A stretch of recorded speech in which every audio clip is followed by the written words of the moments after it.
Hey guys, what's up? Tags here. We are here with the next episode of F1 2016 Career Mode. So, yeah, today starting in the top 10. Hopefully we'll be able to fight through the field a little bit and maybe get something a little bit better than P10. But to be perfectly honest, the cars in front are going to be very quick in a straight line, and that's what you need around here. So you can see we're just quickly looking at altering the strategy here. So I still remember back to last year in the Career Mode where I got a puncture. I sort of forgot that when I was doing this strategy earlier on, so I only remembered about that about sort of, I think, lap 10, lap 11. I sort of remembered about the puncture last year. I was like, oh yeah.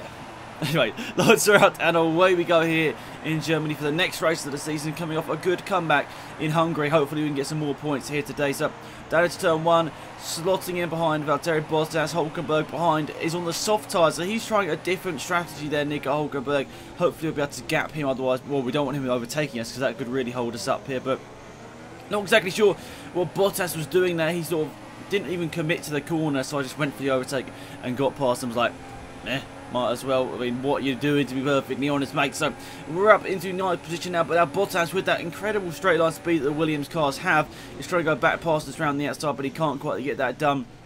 So slotting behind Max Verstappen and his Red Bull, who's currently in 8th place. So Massa looks like he's got a bad run out of the corner because Kimi Raikkonen's going for a move down the inside. Is he going to be able to do it? Yes, I think Raikkonen's done it. He's got himself up into 7th position, sorry, 6th position there. So it's all close up there. But what's that? Who is in 3rd place, 4th place? Roman Grosjean. I'm not exactly sure how he got there. I'm not exactly sure how he qualified up there in legit pace. But everyone is overtaking him now. So Grosjean is getting done by Vettel, Raikkonen. There were 3 wide through the hairpin, and now that's caused a bit of mayhem as we're trying to go down the inside here of 2 cars. Verstappen managing to swoop around the outside, and we're side by side with him in the braking zone. I'm going to blame Verstappen. I think he moved under the braking, guys. He should definitely get a 30-second penalty. Just joking, but I want to blame him any way I can to get some sort of advantage. So down into the hairpin. Massa's done Verstappen, and we're hopefully going to get Verstappen as well. On the brakes, we got the DRS through the hairpin. We slightly misjudge it because, well, Massa goes through, and I think, yeah, Verstappen's going to go through on the inside as we had a bad run off the corner, and so is Raikkonen as well. So that was a bad run through that corner. As we were looking to overtake 2 cars, we actually get overtaken by 1 in the end there. And once again, in the braking zone, we're trying to get someone around the outside in that part of the track, but it's just not working out whatsoever. Can't race the AI through there. They just won't let you. They won't let you overtake. Anyway, so lap number 4 here, you can see we're really close up to this battle once again. It's a big old battle between Verstappen, Massa, Raikkonen and myself. It's really, really close, and hopefully we'll get Massa on the exit here, so we've got a good run out up there. Yes, we have up into 8th position, which is solid, and now going to try and get close down Raikkonen here. So after a couple of cars have pitted, you can see on lap number 5 here, a couple of cars have already pitted, and we are now under pressure from Massa. We've slightly lost Raikkonen here, a couple of seconds in front there. Bottas as well with the DRS. He's going to try and get around the outside, but on the brakes, this Toro Rosso car is very good under braking. I've got to say that. On most tracks, I say it's very good under braking. If you shift it down at the right time, it's a very, very nice car to drive, especially in the braking zone. It's a good car, especially with the upgrades that you can do to it. So last couple of corners here, and I decided to actually pit, I think, a couple of laps early for my stop here. I didn't remember at this point of the race when I came to the pits here that I actually got a puncture with a lap to go. So pitting a lap early was not exactly the smartest idea, especially that everyone was going onto the medium compound tyres and I'm going onto the softs. Yes, well done, Alex. Clever thinking. Yeah, it was a bit stupid there on my part. That I really couldn't sort of imagine the other guys were going to go onto the medium compound tyres. I thought everyone was going to go onto the softs, so then I sort of realised, oh, have I made a big mistake here? Because if everyone else is on mediums, I'm going to really struggle towards the end of the race. Yes, I'm going to have to pace initially, but I'm going to really, really struggle. You normally just got to do what the AI do in 25% races, otherwise you get caught up in a load of rubbish, really, because, you know, the tyres just inevitably go off. So I was really going to struggle, I thought, towards the end of this race. So we had to sort of try to preserve these tyres as early on as a couple of laps after the pit lane here. But anyway, Grosjean is next up. He's lost a lot of time here. No surprising, really. I mean, he was way out of position. He was way up the field. I think he qualified 3rd or 4th. And somehow he's battling up there with those guys for quite a big time. But yeah, he's inevitably slowed up and he's lost a lot of time now. But thanks to these soft tyres, we actually were able to sort of fight our way through the field. We're setting a purple sector here, so it's been going good. So it's been really, really been going good here. And the pace is awesome. Can we get anyone into the hairpin this time? Looking to the outside here for Verstappen and Raikkonen. A bit late on the brakes, missing the apex, but we should be able to complete this move. Yes, this time we get the overtake done.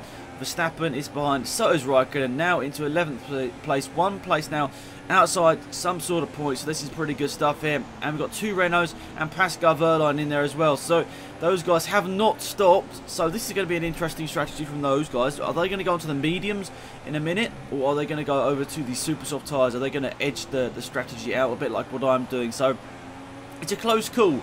It's a nice one to see sort of a bit of alteration in the strategy from the AI.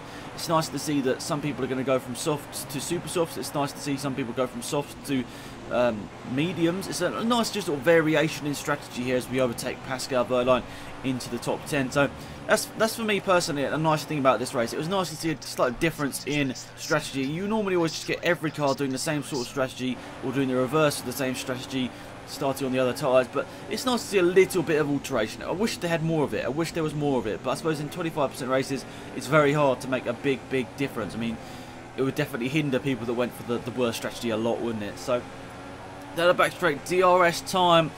We've got 2 Renaults and this Ferrari, Sebastian Vettel just in front of us. If we get past these guys, we're in 6th position, so we go for the move down the inside on the brakes. This time though, we slightly overdo it into the braking zone. We lose all those positions over the curve on the outside as well. We know that's very slippery, so Vettel goes back through there, back down into 9th position there. So we were looking for 6th, and we're back into 9th. So Rosberg second the fastest lap of the race here. We're past Vettel, not the normal overtaking opportunity here, and that's not a very normal overtaking opportunity as well on Palmer. That's a bit risky actually. There could have been a bit more damage there, but luckily for us, as we go around the last corner, we managed to hold it together. And now we've got to try and fight past Magnussen. So we should be faster than him in a straight line full stop, but even with DRS I was finding it quite tough to get past him here, as Magnussen was slightly squeezing me to the inside of the track here. So on the brakes quite early this time here, so that's a bit weird that we go through this corner, it's all okay, but we still run wide. We still run wide even though we braked early, and Magnussen, from me doing that, has managed to get past me down the inside. So it's really strange stuff here, but round the outside with the superior tyres and moving ourselves into 6th place, which is nice stuff. And Ricardo's the car in front. Well, it's quite far ahead of us here, but still, we're on better tyres. We should be able to close them down here. What's the gap there? Quite a big gap to Ricardo. So through the last couple of corners, somebody else is in the pit lane. This is very interesting for the race here. So obviously the Renault's doing a bit of a different strategy, but someone else is doing a different. Oh, it's Hulkenberg. Here's Hulkenberg. So Hulkenberg, who started on the obviously worst tyres, he started on the softs that we're currently on. He's now only just changed over to the super soft. So actually, to be fair, he's doing a very similar strategy. His tyres would have nearly been very well. They must have been very near the end of their life cycle, like 12 laps in. So interesting to see there Hulkenberg going for a different strategy there. So we'll see how this last couple of laps sort of work out for me here, because you can see that the percentages on my tyres here, they are very warm. So 53% here.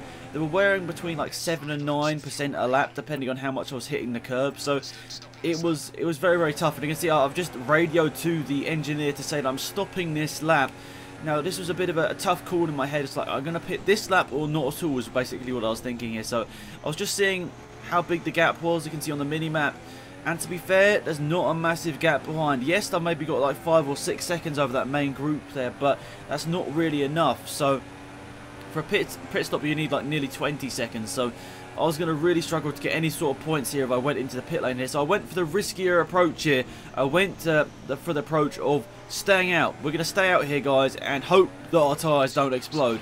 Last year, our tyres exploded on the penultimate lap, but on 80% tyre wear. So we're very near that here with 2 laps to go. 76% on the rear left here. So down the back straightaway, Sebastian Vettel surely will have DRS here on us, and he'll probably get us in a straight line here, but of course, we'll do our best to try and defend his position here. He's not actually that much faster with the DRS here, but we're going to go for a cheeky move down the inside here. He left a bit of space, and I think we're going to do it. Yes, we are side by side out of the corner, and I think we're going to have done it, have we? It's still side by side here.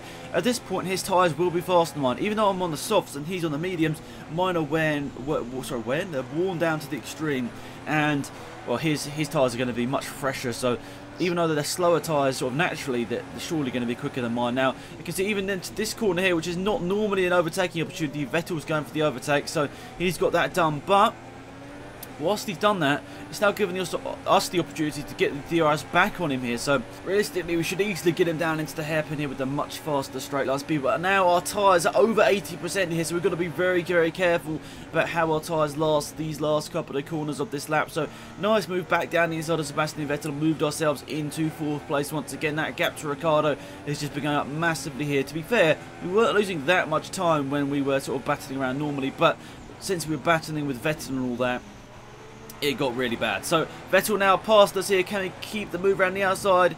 The superior grip on those medium compound tyres has meant that Vettel has got us with a couple of corners to go. And as we cross the line, we do manage to finish the race without any puncture, but bit gutted that we lost 4th position there right at the end there, and 5th position is the best we got. So I guess, to be honest, if you said I was going to get 5th position, I would not have believed you. But to be perfectly honest, that's just a great result. For the Toro Rosso, that is a great result. So let's not complain about that too much. So once again, Rosberg wins. He's winning the championship by absolute miles now. So it's going to be interesting to see if Hamilton can catch up that massive gap. I highly doubt it. So that's pretty much it for this video, guys. Thanks for watching. Hopefully you enjoyed it. Once again, it's been an incredible race for me. Not exactly a massive comeback, but just a good race to get ourselves into 5th place, and that's a really good result for the Toro Rosso team. So that's it. Have a great day. Spend next time out here. Goodbye.